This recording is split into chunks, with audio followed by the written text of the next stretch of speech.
Hi there, everybody, and welcome to another episode of Mouth Off, where today we are going to be discussing something cool. I am joined by the wonderful Scott Davis, I was going to do something fun. Hang on. Here we go. Let's see if this works. You're going to ghost me.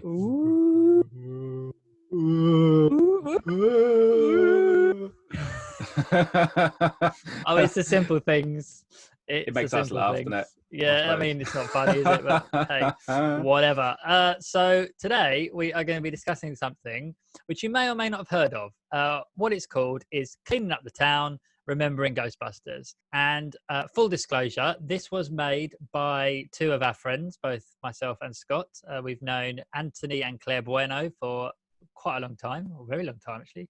And they have put together their absolute love of Ghostbusters. And correct me if I'm wrong, Scott, but they've been making this documentary for, I mean, it might be 10 years. Is that fair, or is it not quite? I think it's closer to 12. Is it? Memory Okay. serves. So yeah, a long time. So. And I have been waiting to see a finished cut of the film. I watched it last night, and Scott watched an early cut about a year ago-ish. And and you've watched it again since, I think. And it is brilliant. What it is it was a crowd-funded documentary based completely on Ghostbusters. It features interviews with almost everybody involved in the film, or everybody of substance, right down to the guy with red hair who you see in the crowd scene at the end when everyone's cheering in New York for the Ghostbusters when they're on their building.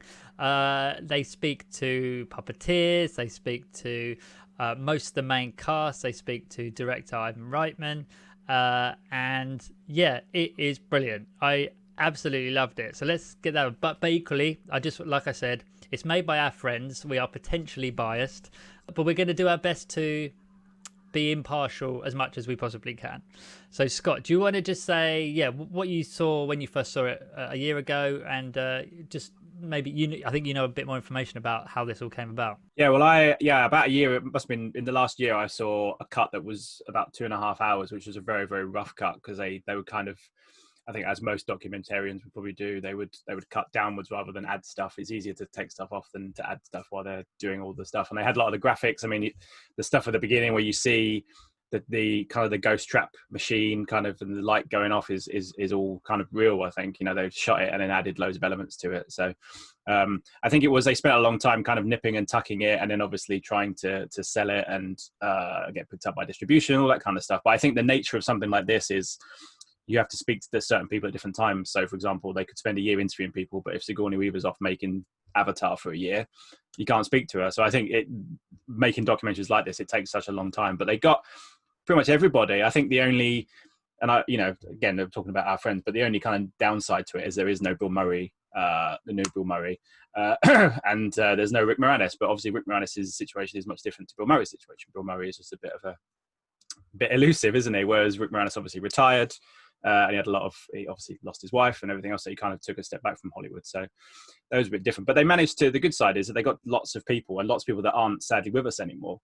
Off the top of my head, I don't know if Alice Drummond, who plays the librarian at the beginning, is still with us. I can't remember if it's the twins who play Oscar in Ghostbusters 2. They interviewed them, and I think a few other people that obviously sadly passed away, but obviously they've been going for 12 years. Harold Ramis as well, obviously. Harold Ramis, I spoke to Harold Ramis. Obviously, he's left us now, very sadly. So, yeah, they managed to get pretty much everybody, and they're all new interviews. I think that's what makes it very fresh. We've seen so many behind the scenes things of Ghostbusters, and there's always talk of Ghostbusters, and over the years there's always talk of Ghostbusters 3. Any late night show that one of them does, it's always like Ghostbusters 3 come in, or obviously talk about Paul Feig's Ghostbusters, or the video game and all that kind of stuff. So yeah, it's very, very comprehensive. I think that's the best word to describe it. And but it juggles entertainment with knowledge and everything really, really well. And I think there's a really good energy to it, and that's down to them and down to the people that they work with, the great artists and special effects guys and the music and everything else. It's very, very definitive. I think that's a word to should be on the poster. It is the definitive Ghostbusters documentary, and it's only part one.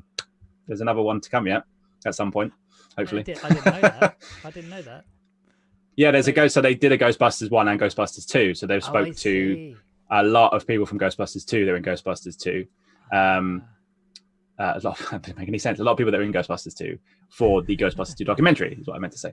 So that's, I think they're working on that as we speak. But obviously, I think because the focus was on this, because I think originally it was going to be a 25th anniversary kind of deal, but then because of getting more people on board and you know, having Dan Aykroyd and Ivan Reitman, a few guys, I know they both said once they got to those guys, it was easy to get everybody else. You know, it's the thing with these kind of independent documentaries. If you get the big guns, everyone else tends to follow. Whereas you don't get the big guns, it's kind of difficult to be as definitive as they are. And there's so much information, which is just so cool, and things that you just would not expect. And you get to see all these really cool like puppets and stuff, which you obviously don't see anymore. Yeah. So, I mean, I've seen things that friends have made before and been a bit like, you go, yeah, it was good, but deep down you're like, but it looked a bit crap.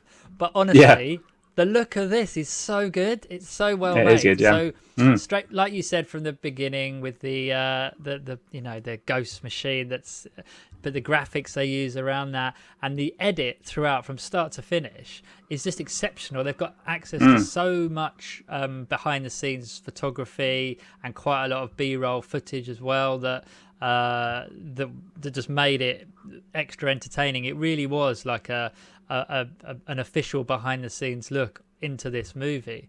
There were things I didn't know before. I thought it was fascinating. You know, just hearing from Dan Aykroyd about how the script came together. I didn't realize it was all going to be set in space at one point. That in the was, future, in the future. So that was bizarre. I think that was Dan Aykroyd's original idea, wasn't it? And Ivan Reitman was like, I think we might need to bring this literally back down to earth, because the effect. Bear in mind, this is 1983, so you know, effects were in their infancy. A lot of what you see is practical, and then the effects sort of came after. And I love the interviews at the beginning with the associate producer, whose name escapes me, but he's basically like, he didn't know what a first AD was. And so when someone said to him, can you go and speak to the first aid assistant director and tell them this, that, or the other, he had to go and speak to someone else to try and, but not tell anyone he didn't know what first AD was, but without letting on, so that he could then go and convey this information to whoever the first AD was. Just brilliant, you know, and I mean, what a first movie to work on. It's just incredible.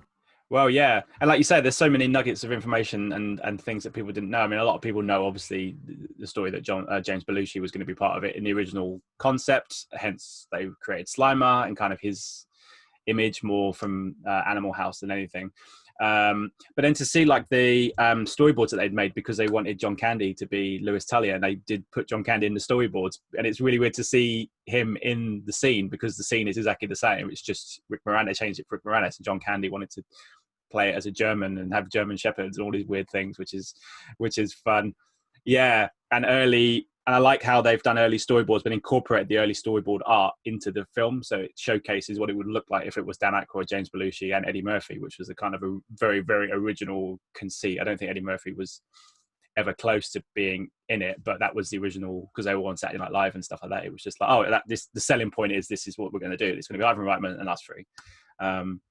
Then obviously it changed, and they got Bill Murray. And I think the impact of Harold Ramis obviously changed the nature of it, because it was such a big, I remember reading before, but obviously this kind of highlights it, how big Dan Aykroyd had written the first movie. And as you say, Ivan Reitman was just like, it's just, no one's got that money to do what you want to do. And then they were like janitors in the original thing, not scientists. So all those little touches and flourishes that Harold Ramis did and Ivan Reitman did with Dan Aykroyd kind of brings it. I love how they said they go on holiday together for 2 weeks, and they with their families, but they left their families for most of the day to go in a basement in Martha's Vineyard just to talk about the movie, just to iron out the script. But in those 2 weeks, they pretty much did it. So there's so much. Obviously, I don't want to spoil it for people, because there's lots of information that you find very, very surprising. But yeah, and the stuff with Slimer, the stuff with Stay Puft Marshmallow Man, how they managed to do it, it's still so revolutionary for its time. You know, things like that hadn't been done before. You know, obviously this was post Star Wars. Star Wars had opened the floodgates, and then obviously Jaws and E.T. and stuff like Blade Runner. You know, and maybe John Carpenter's The Thing. You know, all these kind of films, their impact is on the movie, just in terms of Alien as well. Yeah, all those movies, you can see the imprint on the movie, and in terms of being able to do what they were able to do. And you don't get movies like this anymore. We were born in an age where everything was physical, whether it was that, whether it was, as you say, Aliens, Indiana Jones, all physical kind of sets and things and everything else going on. So yeah, it's a really, really good documentary. So we're trying to be very, very diplomatic in our thing, but it's hard not to like it. And I'm really, really excited to see Ghostbusters 2 one, because actually I like Ghostbusters 2 a hell of a lot, whereas a lot of people kind of don't. But we'll see. But as a kid, just watching the Statue of Liberty walking down the street singing "Your Love Lifted Me Higher," which I'm not. Yeah.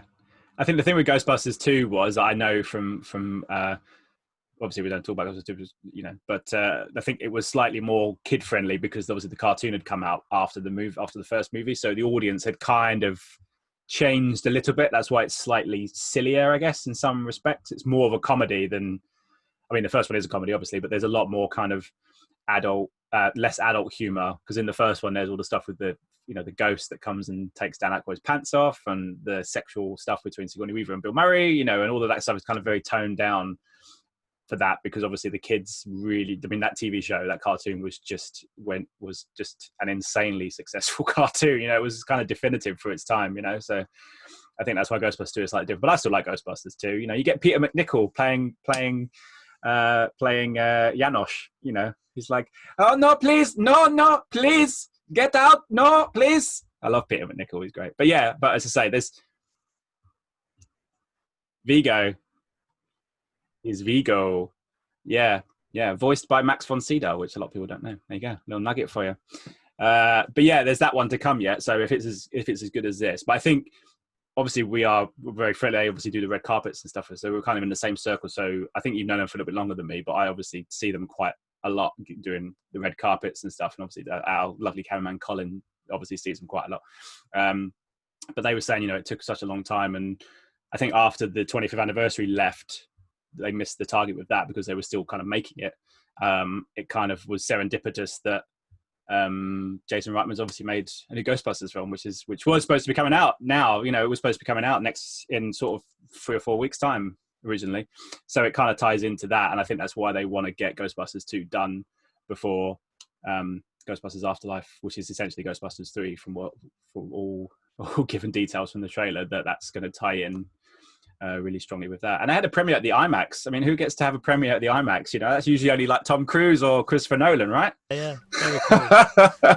No, we're so proud of them, Anthony and Claire. Yeah, for sure. Yeah, we're so proud of you. Like, honestly, what you've accomplished is wonderful.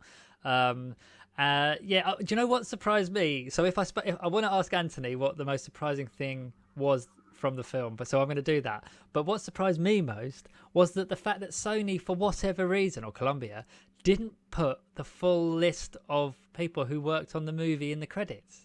Yeah. What's that about? It's mad, isn't it? It's mad, isn't it?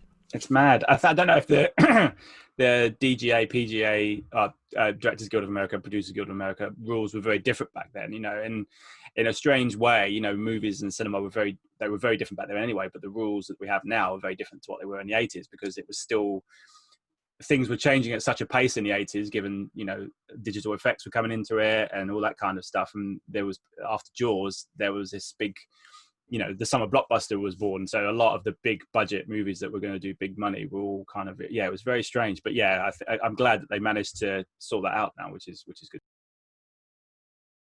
You get now, I think they're all on the well, Ivan Reitman, right? They say in Cleaning Up the Town that Ivan Reitman took out an advert personally in Variety. Named literally by name everybody, every single person who wasn't thousands of people. What a legend to do that. But it just shows the camaraderie, and it's he obviously that wasn't fair, and for who knows why the studio didn't do it.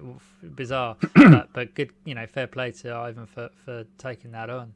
I think it just proved. Sorry, go on. I saw Ivan Reitman in Reitman Square in Toronto last year, and I was this close to saying please can I have a photo, and I didn't do it.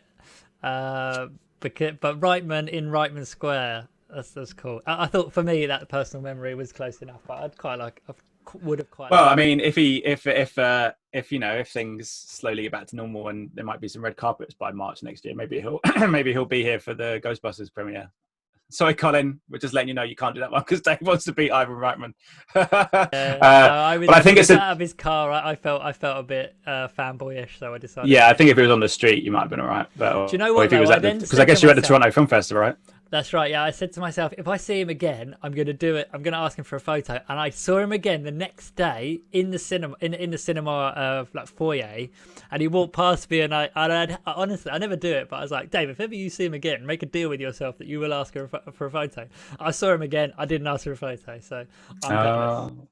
There's time. There's plenty of time. Fingers crossed. But I think it's I think I think it's such a great celebration at Ghostbusters, and it's so. It's so kind of shows the power of the franchise and the characters and everything that we're still talking about Ghostbusters all these years later, and that they're making another movie. They've made 4 movies, and I know there was a lot of criticism about Paul Feig's Ghostbusters, but I think a lot of it was very invalid in the sense that it's a woman Ghostbusters film. It's like, why does that matter? It's either a good film or it's not.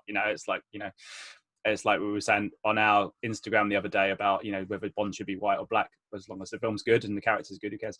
But the fact that we're now getting another one, which is essentially Ghostbusters 3, because judging from the trailer that was released, it's going to have all the guys, apart from, I think, Rick Moranis, obviously, in the movie, and obviously not Harold Ramis. But I think the celebration of Harold Ramis is that, judging from the trailer, it is all about his family, his daughter, which is kind of cool. I've just ruined the trailer for you then. So that's that's essentially what. Yeah, no. So basically in the trailer, you get that it shows you what's happened, and towards the end of the trailer, it's like a big build up. Mackenzie, what's her name? Mackenzie. Oh, I've gone blank. Not Mackenzie Davis. No, not Mackenzie Davis. She's in Mackenzie Cook. No, it's not Mackenzie Cook. The one who's in Gifted with. No, that's Mackenzie Foy. McKenna Grace is her name. Sorry, there we go. I just got it back. McKenna Grace. She and Carrie Coon and Finn Wolfhard, obviously from Stranger Things, they're a family and they move away, and you get the realization. And Paul Rudd's their teacher, and he kind of shows them what happened in New York because maybe social media wasn't about, and he's showing them YouTube and then blah blah blah. And as the conversation goes on, they find a ghost trap in this old house in the middle of this countryside in America. This kind of very rural town out in the middle of nowhere, out in the sticks. Find this ghost trap, and Paul Rudd's like, "Oh, cool replica," and they're like, "Replica of what?" And then he kind of tells them the story, and then obviously one of the big kind of voiceovers is he says, "Who are you?" Because obviously I guess they have a different surname, because she's obviously married, the mum's married, etc., etc. And then she's looking through this thing, and they find the suits, and they specifically look at the Spangler one. So obviously then, and you can tell by the way McKenna Grace's character looks like she's obviously Egon's granddaughter, which I think is kind of cool. And then they find the Ecto One. So that's the only thing I have seen is there was a poster or there was a teaser trailer that just came from nowhere about a year or so ago, and it was that, and it was just the car in an old like barn or something, wasn't it? And so from judging from what the trailer, I'm not to go to spoilers, but it obviously they obviously find the ghosts, but maybe a ghost trap or something happens and it gets unleashed on the world, because there's a very specific shot of McKenna Grace in a car, and you see this massive foot come down the car, and you think that looks like one of the dogs from Ghostbusters 1. Oh my goodness. And then obviously I guess that feeds into, if they discover what's going on, the other Ghostbusters come back, and whether they're still Ghostbusters or not, they're obviously a little bit older than they were in 1984. But yeah, I guess that's the premise. But well, maybe they won't be Ghostbusters, but they will become Ghostbusters again, I'm sure. Yeah, people are hoping Paul Rudd becomes a Ghostbuster. Everyone was like, that'd be really cool, and Paul Rudd was a Ghostbuster as well. But hey, we're getting off track. But surmising, yes, this is a documentary that everyone should see, and it is now available on. If you like Ghostbusters, you'll like this documentary. But if you're a Ghostbusters fan, you'll just be locked in from start to finish. Yeah, I think so as well, for sure. There's so much to information. It probably is something that you want to watch a second time, because there's just so much information in the best possible way, not in a, oh my God, there's too much stuff. It's just like, as a fan, you're discovering, and it's fascinating. Yeah. But yeah, so go watch it. It's available on DVD and Blu-ray right now. Came out yesterday. Right. now. So do let us know what you think of it. Don't forget to like and subscribe on this video. Let us know in the comments if you have seen this and what you thought of it. Well done also to everybody who put some dosh in to crowdfund getting this movie made. It's great. You know, I've never done anything crowdfunding, but it just shows that how if people come together, they can really make a difference. And you know, Anthony and Claire spent such a long time putting this together that you know, they wouldn't have been able to do it without the crowdfunding. So it was nice to see everyone's names appear in the credits. They literally put everybody's name in the credits, unlike Colombia. Thanking them all. So that's awesome. So yeah, we let us know what you think, and we'll look forward to Scott. Thanks for joining me as always. And Thank you. Yeah, we'll see you on the next video. Bye. Ladies and gentlemen, you're watching Hey You Guys! Hey You Guys, huh? Hey, you guys. Is that from the Goonies? It is indeed, yes. Nice. Hey, you